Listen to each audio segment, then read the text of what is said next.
Bonjour à tous, très content de vous retrouver aujourd'hui pour parler un peu de cette situation, de ce qui se passe chez DC, chez Warner Discovery, parce que vous voyez certainement passer un peu partout des informations du coup, et en fait elles viennent toutes, tout simplement de cet article de The Hollywood Reporter, donc je me suis dit autant aller voir directement à la source, d'une, parce qu'au moins ça centralise toutes les infos que vous allez voir passer dans 15 articles différents dans chaque média, et je me méfie des traductions, donc j'aime bien toujours voir par moi-même, parce que je suis beaucoup tombé sur des fois sur des idées qui sont faites parce qu'en fait ça a été mal traduit, et de deux, parce que ça évite, en voyant du coup l'article principal, de passer par les biais que vont avoir chacun des auteurs du coup qui vont rédiger les différents articles. Donc voilà, on va regarder tout de suite un peu.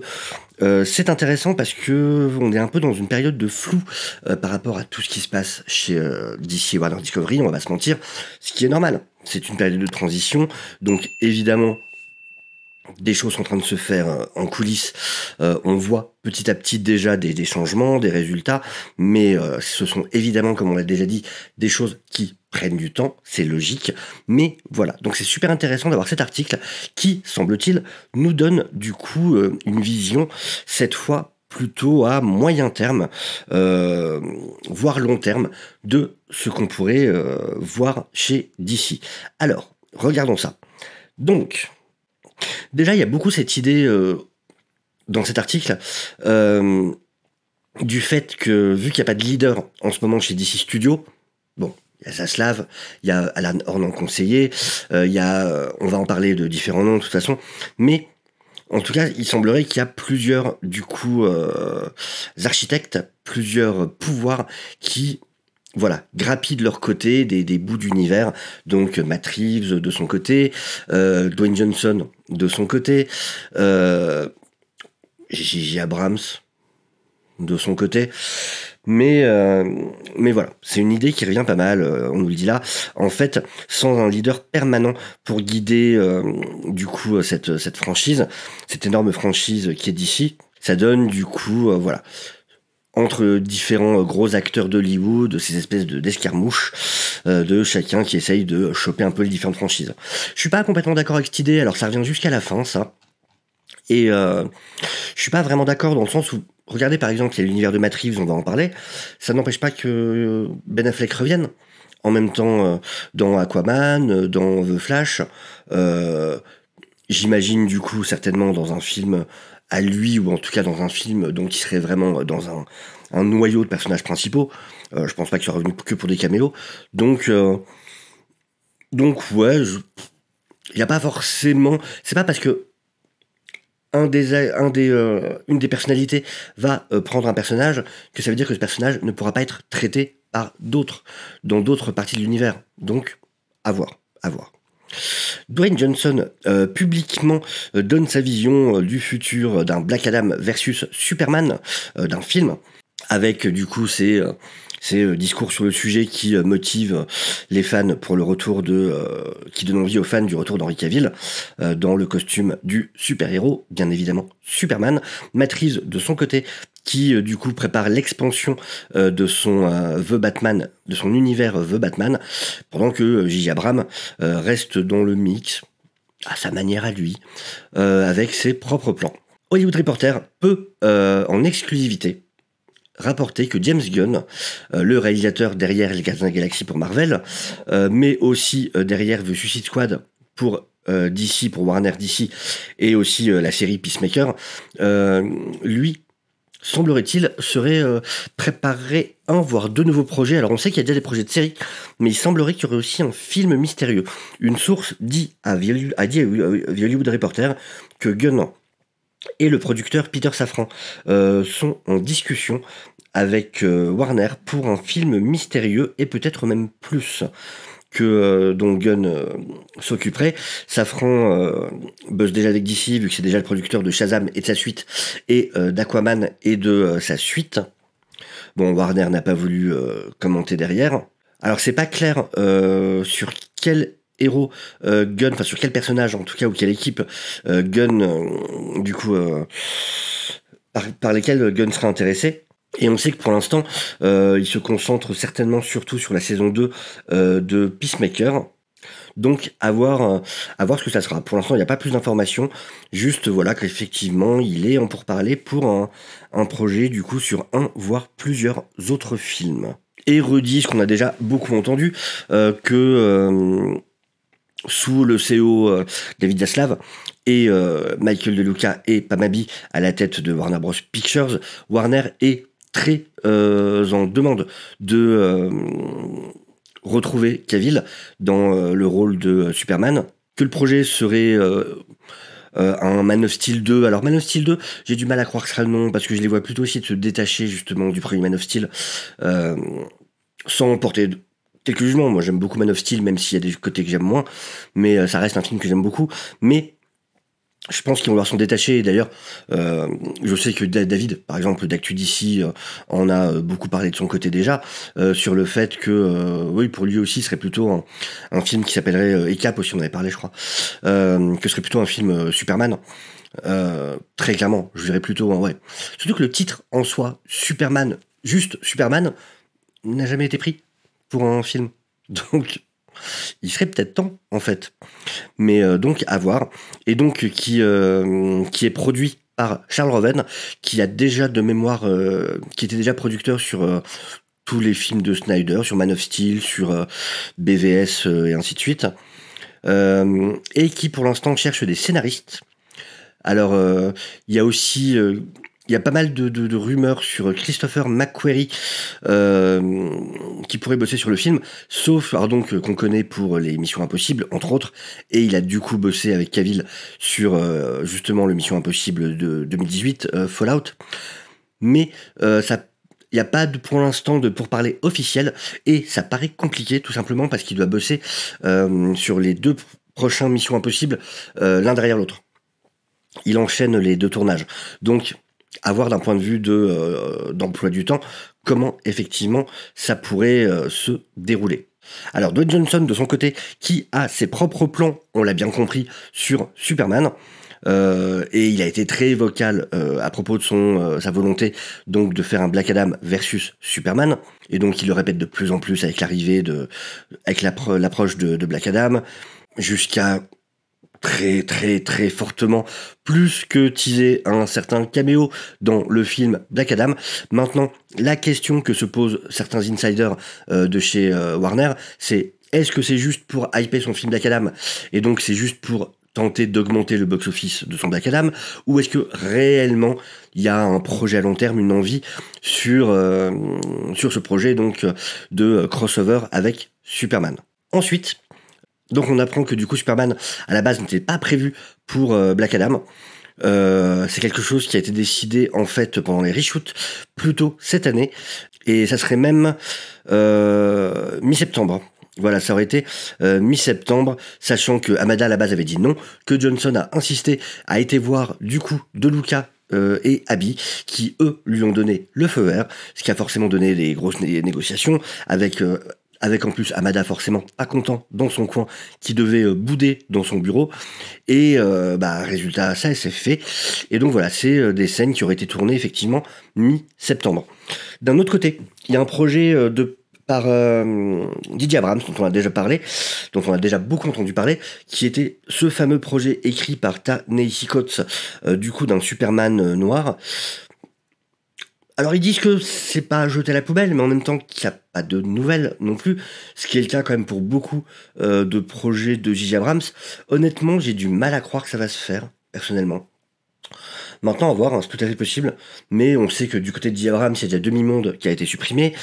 Côté d'ici, tout ce qui est Zatanna, Constantine, tout ça, en fait, ça ne sera pas pour HBO, ça va être vendu pour d'autres plateformes de streaming. Moi, j'ai plutôt l'impression que Zaslav en a marre de ce deal qui a été payé très cher par l'ancienne direction avec la boîte de J.J. Abrams, et que du coup, il préfère récupérer vite fait son pognon en vendant les programmes ailleurs, pour ensuite se débarrasser de J.J. Abrams. J'ai plutôt l'impression que c'est ça, personnellement. Je me trompe peut-être complètement, hein. Ça c'est vraiment mon analyse du truc, mais ça a été le cas aussi pour The Caped Crusader, la série animée. J'ai l'impression que tout ce qui est J.J. Abrams, en fait, il le vend directement à l'extérieur. Et moi, ça me fait me dire vraiment, il est en train de rattraper ce qui a été dépensé dans ce deal à, je sais plus, c'était 200 millions, 250 millions, je crois, un truc comme ça, qui avait été payé d'avance, du coup, à la boîte de prod de Didier Abrams. J'ai vraiment l'impression qu'ils veulent juste se rembourser là-dessus et que dès que possible, allez, ciao, chacun fait sa route. On verra. L'avenir dira si j'ai raison ou pas. Mais bon, en tout cas, pas de news de ce côté, donc de cet autre Superman qui, du coup, lui, se déroulerait de son côté, de toute façon, dans son propre bout d'univers, un peu à la manière du Batman de Matt Reeves. Voilà. On verra si ça se fait vraiment. Encore une fois, moi, j'ai du mal à y croire, mais tout est possible, après tout. De son côté, on apprend on en apprend un peu plus pour ce qui concerne l'univers de Matt Reeves. Et il semblerait que, au-delà des projets de série qu'on connaît déjà, dont celui sur le Pingouin, dont le tournage va commencer en février, il y aurait d'autres projets. Et qu'en fait, Matt Reeves serait en discussion avec non seulement des scénaristes, mais aussi des réalisateurs pour d'autres films dans son univers. Et ça, c'est un truc dont on n'avait pas idée pour l'instant. Au-delà de la suite de The Batman qui est en écriture, mais il semblerait qu'il y aurait aussi du coup d'autres projets de films qui là se concentreraient sur la galerie de vilains de Batman, certains très connus, certains moins, comme par exemple l'épouvantail, The Scarecrow, Clayface, Gueule d'Argile et Professeur Pig. Ce qui peut être très intéressant, surtout que sachant que Matt Reeves s'est beaucoup inspiré quand même de Terre 1, même si ça avait été moins dit pour The Batman. Il y a une version justement de Clayface qui est très intéressante dedans. Et Scarecrow et Professeur Pig, on y avait tous pensé, ça correspondrait pas mal à l'univers de Matt Reeves. Donc effectivement, c'est des choses qui semblent assez logiques. Mais c'est intéressant de voir donc qu'il y a des films qui seraient en préparation. Par contre, c'est au tout début de phase de développement. Donc voilà, pour l'instant, c'est vraiment du moyen long terme. Rien dans l'année, les 2 années qui viennent. C'est pour plus tard. Alors l'article rappelle un peu du coup où on est à Mada. En gros, voilà, qu'il n'a même pas assisté à l'avant-première du coup le 2 octobre. Dans les jours qui viennent, il devrait prendre ses petites affaires, les mettre dans un carton et quitter son bureau de Burbank Studio. Sachant qu'en plus, on lui a même pas proposé ce qui normalement est vraiment la tradition. Enfin, tous les grands exécutifs de studio partent avec un deal de production avec le studio dont ils ont fait partie. Et là, non, il a même pas ce deal-là. Donc c'est vraiment en mode, allez, ciao, on te rappelle pas, on ne fait pas de bouffe, vas-y, fais ta vie, c'est bon, on t'a assez vu. Donc ouais, on voit qu'effectivement l'ambiance doit pas être excellente entre la direction actuelle et le petit Hamada. Je pense que beaucoup quand même ne le regretteront pas, on va pas se mentir. Alors un truc qui est plutôt intéressant, pour l'instant, De Luca, donc un des deux à la tête de Warner Bros. Pictures. Donc De Luca, là l'article rappelle qu'il est bien connu pour être un gros fanboy, pour ses racines de grand fanboy de l'univers DC, qui a une énorme connaissance limite ésotérique des comics. Et pour l'instant, c'est lui qui est en charge de DC. Et d'ailleurs, on entend beaucoup parler de ce plan de 10 ans. Moi, je pense que c'est très possible que ce soit lui qui soit à la base de ce plan de 10 ans. Ça serait plutôt logique de ce squelette pour les 10 ans. Qu'ils aient pu se servir de plans qui existaient avant ou quoi, mais que lui, en tout cas, l'ait retravaillé. Parce que j'entends des fois parler, par exemple, de Snyder. Snyder, je pense pas, parce que... Alors je dis pas qu'il reviendra jamais ou quoi, hein. Là c'est pas la question. Mais dire que c'est Snyder qui est derrière le plan de 10 ans, déjà le plan actuel est complètement différent de ce que lui avait prévu à la base. Ne serait-ce que Justice League 2 et 3, de toute façon, ne seront jamais ceux qu'il avait prévus. Et ça, c'est lui qui l'a dit, hein, de toute façon. C'est pas une surprise. C'est pour ça qu'il les a rendus publics, hein, sinon il l'aurait pas fait. Mais puis de toute façon, il est très occupé de son côté. Il a autre chose à foutre que de faire des plans de 10 ans pour Warner. Et surtout, en plus, même Jay Oliva avait clairement confirmé que pour l'instant, Zack Snyder n'était pas en discussion avec Warner. Dans plusieurs tweets, il l'a très clairement, on va dire, laissé entendre. Enfin, il l'a dit que ça pourrait très bien arriver, mais que pour l'instant, Snyder n'était pas en discussion avec la direction de Warner Bros. Dans différents tweets, c'est ce qu'il a répété. Donc, De Luca semble être vraiment, et de toute façon, Monsieur DC actuellement au sein de DC. C'est d'ailleurs lui qui a donné le feu vert pour Joker 2. C'est aussi lui qui a pris pas mal de décisions pour Aquaman et le Royaume Perdu, ainsi que pour The Flash. Donc j'imagine aussi pas mal des décisions qui ont été prises sur les reshoots, certainement incluant aussi Ben Affleck et des choses comme ça. Puis du coup qui a aussi donné le feu vert, on l'a vu, pour le retour d'Henry Cavill sur Superman. Donc on voit qu'il voilà, du coup qu'il a l'air d'avoir quand même... on voit la direction qu'il essaye de donner. Et c'est lui qui a eu du coup des rendez-vous avec les réalisateurs, voilà, vraiment. Et il semblerait que son rôle pourrait évoluer vers quelque chose de beaucoup plus permanent et qui pourrait avoir vraiment la direction exclusive de DC. Et qu'il agirait, c'est dit à un moment, comme une sorte de... comment dire, d'agent de police au carrefour qui donne le feu vert de quel côté passe, quelle voiture passe, quel projet, enfin voilà, donc ça serait vraiment le boss du côté d'ici. Alors il y a Johnson de son côté qui Johnson, moi je suis un peu partagé, hein. Je trouve ça cool hein, qui se donne autant dans la promotion de son film et de DC, l'univers de DC. J'espère que son ego ne posera pas problème dans tout ça. Voilà, que ça laissera de la place pour les autres, parce que voilà, j'ai un peu peur de ça avec lui. Puis je sais pas vraiment quelles sont ses connaissances de l'univers de DC, parce que moi, me dire que t'es fan de Black Adam parce que t'as commencé à lire les comics gamins, j'ai du mal à te croire, honnêtement. Parce que c'est une époque où Black Adam, l'époque où lui était gamin, être fan de Black Adam, ouais, vas-y. Parle-moi, dis-moi de quelles histoires en fait. Mais bon, passons. Et du coup, ce qu'il voudrait, Dwayne Johnson, c'est être un conseiller. Être dans une place où il pourrait aider, comme il le dit lui-même. Il aime DC, c'est dans son sang, dans l'esprit de faire grandir du coup l'univers DC. Je suis ici pour aider, en quelque manière que soit, de quelque manière que soit, incluant, regarder, chercher pour un nouveau leader, quel serait le bon leader ou les bons leaders. Ok, à voir. Moi, De Luca, franchement, je me dis, pourquoi pas? Vraiment, pourquoi pas? Je suis pas d'accord avec cette phrase-là. Du coup, j'en parlais au début, donc ce côté, cette recherche, en fait, prend place pendant que les propriétés intellectuelles sont partagées, un peu comme si, en fait, chacun retirait du plateau des personnages. Sauf qu'encore une fois, ça fonctionne pas comme ça. Il peut y avoir 2 Batman dans cet univers, il peut y avoir 2 Joker, il peut y avoir... C'est pas un problème. Et justement, alors là, justement, c'est intéressant. Il y a un des insiders qui revient sur cette idée, justement, de manque de leadership en ce moment au sein de Warner Bros pour DC, et qui dit que c'est faux, qu'il n'y a pas vraiment un manque de leadership, dans le sens où le studio n'est pas du tout à l'arrêt. Le studio avance, et avance sur plusieurs fronts en simultané. Se concentre pour l'instant sur des personnages, ce qu'on appelle la A-list, les personnages les plus connus, mais en même temps développe aussi au-delà de ça. Et d'ailleurs, il y a des personnages comme, par exemple, comme Blue Beetle, qui arrive, qui est clairement pas un A-list. Et du coup, il explique que, par exemple, il y a un script pour Wonder Woman 3 qui va être présenté par Patty Jenkins.